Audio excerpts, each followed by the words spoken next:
A very good man, very polite, well-intentioned, anxious to conclude the peace treaty.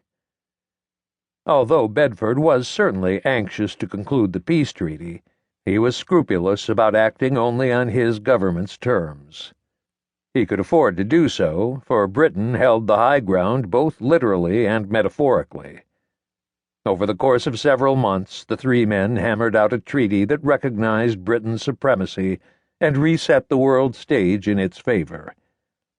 Even as they were negotiating the details, Bedford was also furnishing his townhouse on Rue Saint-Dominique with the latest trappings from London, from the exquisite silver service to the first water closets in all of Paris. This sumptuous redecoration was not stateliness and avarice on the British ambassador's part, but rather a political statement.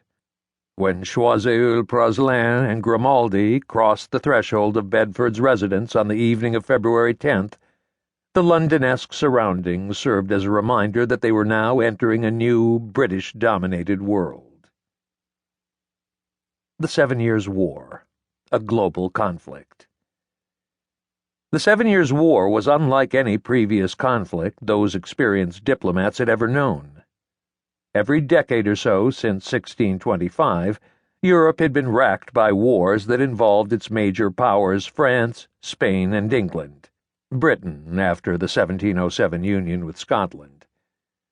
Though the proximate causes for the wars varied from controlling seaborne trade to outright land grabs, they could all be traced to the prevailing political system known as balance of power, which an 18th-century encyclopedia described as a system of equilibrium used in modern politics in which each power contains the other, so that none will become so predominant in Europe that it threatens invasion and total control. In other words, when any one nation became too strong, say Britain, weaker powers like France and Spain would ally to keep the stronger power in check. Allies and adversaries frequently changed sides from one war to the next, as the balance of power shifted. For most of the previous century and a half, the wars that resulted from these shifting alliances had rarely been decisive and had generally maintained the European balance of power, preventing any one nation from overwhelming the continent.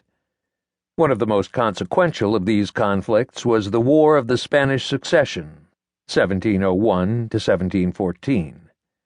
When the Spanish king Carlos II of the Habsburg dynasty died without issue in 1700, he willed his crown to his grandnephew, the French Bourbon prince Philippe d'Anjou, who became Philippe V, setting off a war that pitted Britain, the Dutch Republic, and Austria against France and Spain for the control of the Spanish crown.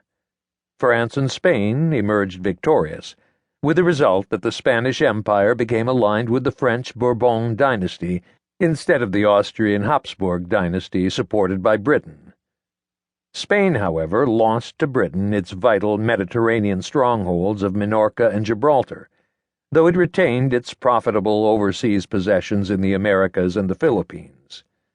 More recently, the War of the Austrian Succession, in which many of the same belligerents had fought in roughly the same alliances from 1740 to 1748, with losses and victories on both sides, ended largely status quo ante bellum, with Louis XV reportedly declaring that he would hand back all the captured territories, as he wished to conduct the peace not as a merchant but as a king.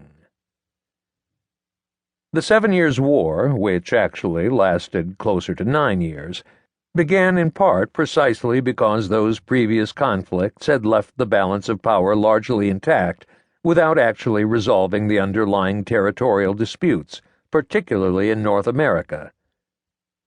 Spain was the first European power to establish a permanent North American colony in Puerto Rico in 1508, followed in 1535 by the Viceroyalty of New Spain that eventually encompassed modern-day Mexico, Florida, and much of the western United States.